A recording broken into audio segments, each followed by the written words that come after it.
Stingray to go there. I gotta believe if he leaves it on the board, Stingray's gonna take it. Leaves it on the board, and that's where we're going. Game one, gonna be going to small Brawlhalla. That teeny tiny map against some legends who have very high knockout potential. The axe on Stingray, both weapons on Macho Man. 3, 2, 1, brawl. Here we go, Stingray. We have not seen the Bryn today. We'll see what Stingray is able to do with this Bryn. Gonna start off with the down signature. Oh my god. No. And what we're seeing, his approach to Bryn is not too far off from his approach with any of the other legends that he's played today. A lot of signatures involved in that. We'll see if he continues to use the down signature or whether or not that was just his open-end gambit that he kind of got away with. So he's like, yep, I'm going to take the money and run.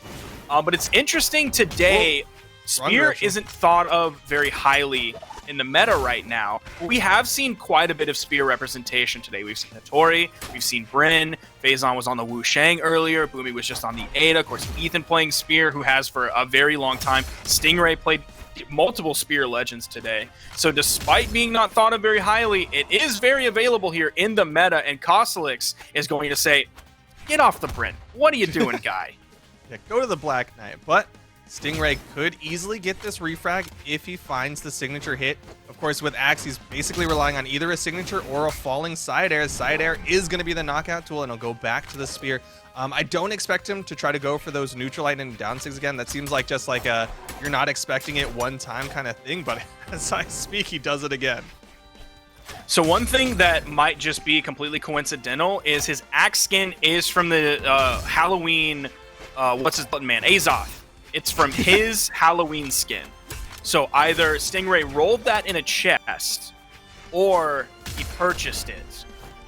So that's another Axe legend that he could have experience with. Oh, it's a fantastic skin. It's one of my favorite skins in the game. I own it, and I'm not an Axe meathead.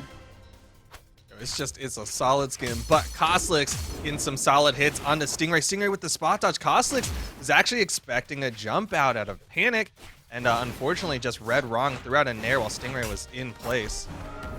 Good avoidance of the down sig. Yeah, Cosolix regularly expects people to panic jump out of things. Like there, you see the chain dodge or the chase dodge up. Sidelight recovery, not quite enough to knock out, but fantastic damage that he's done. He might have just broken the Brawlhaven curse here against Stingray. Oof!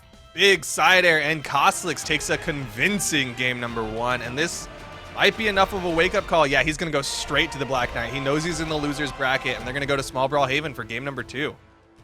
Now, just looking at the stage banning screen, we saw Stingray leave a bunch of stages, or 3 stages open, one of which was Brawlhaven. And so you saw like the little Black Knight head kind of moving along. And then when you saw Cosolix pick Brawlhaven, you just see the Macho Man head. And it's just that big old poop-eating grin, gigantic grin on his face as he picks this after just completely thrashing Stingray on the stage.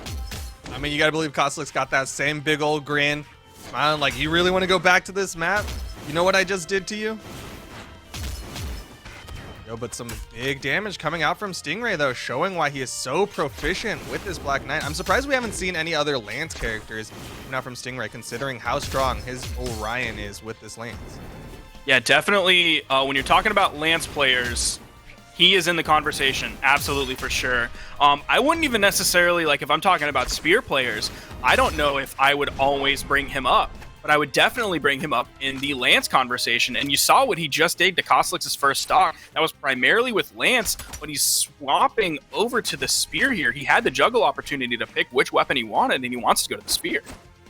I feel like Stingray thinks of himself as a Spear player. Like, he definitely likes to lean on these Spear characters, but Cosolix, not really known for his axe, still able to get some good damage. Another sidelight into the neutral air. Nair juggles coming out from Cosolix.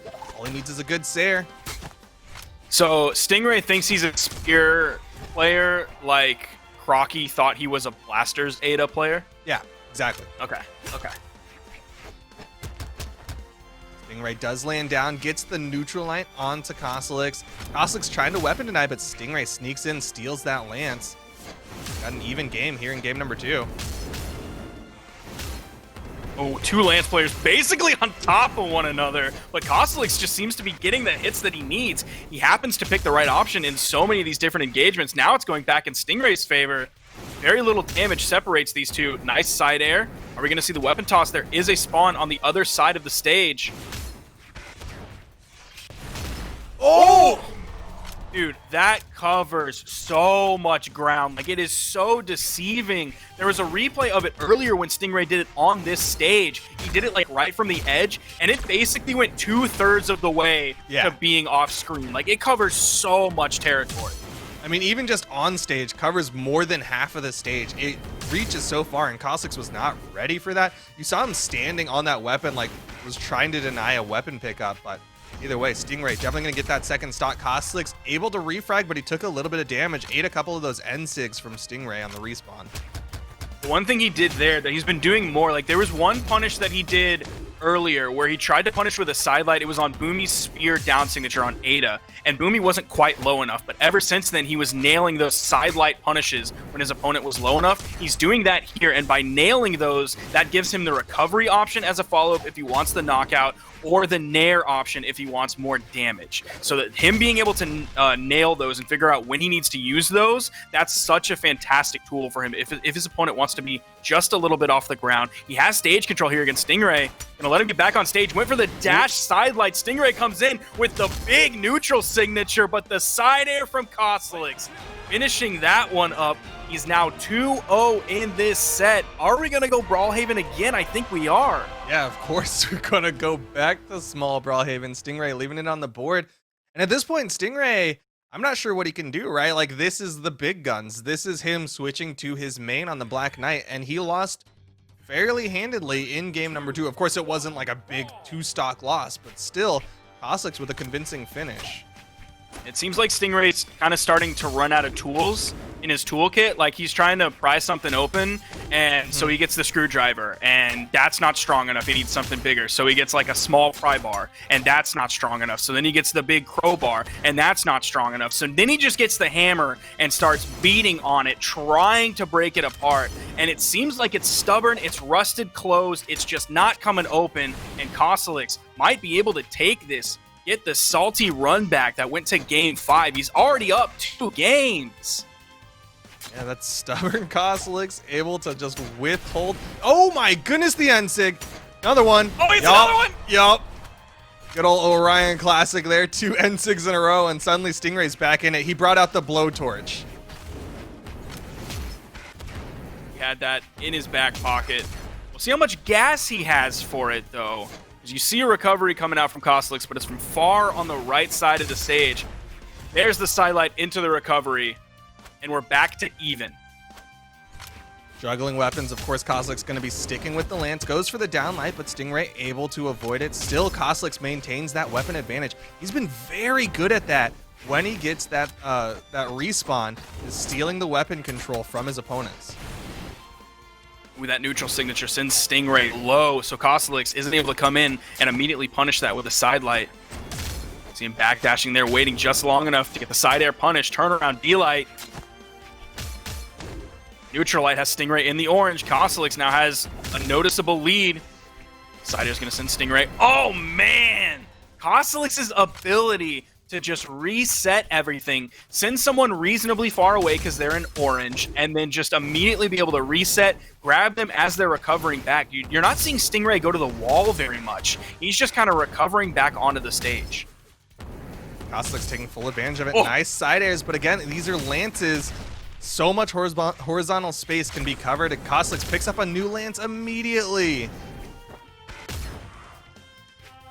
Cosolix still in the lead. We haven't seen Stingray find that knockout blow. He's in the orange.